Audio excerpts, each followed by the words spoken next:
নিজের চোখে দেখা। কিছুদিন আগে একটা জানাজা পড়িয়েছে, খোদার কসম করে বলছে 6:30 ইন্তেকাল করেছে। হসপিটালের বিল দেনে বালা নাই, 4 সন্তান, অ্যাম্বুলেন্সে ঘরে ঘরে আসবে, 1000-1200 টাকার বিল দেনে বালা নাই। কি বুঝলেন? ক্ষণস্থায়ী দুনিয়া। মুমিনের কম থাকলেও আমি বলি, কেউ যদি এসে বলে হুজুর একটু দোয়া করেন, খুব পেরেশানিতে আছি, আমি তার হাত চুমু খেয়ে বলি তোমাকে মোবারকবাদ, আল্লাহ তোমাকে ভালোবাসে। পেরেশানি তো মালিক দেয়, এই জন্য এটা রহমত মুমিনের জন্য। পেরেশানি দেয় যখন ফেরেশতারা বলে আল্লাহ চাইতেছে টাকা পয়সা চাইতেছে, বলে এটা কি? বলে ফাসেক, দে বিদায় কর, বিদায় কর। তার চাওয়া চেয়ে বিরক্ত লাগে, বিদায় কর, কি লাগে দে, আল্লাহ 10 কোটি দিয়েছে, 100 কোটি দে, বিদায় কর।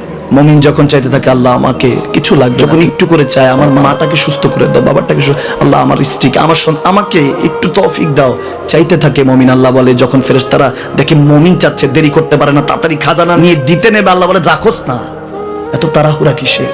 তার চাওয়ার মধ্যে তো প্রেম আছে, একটু চাইতে দেস না।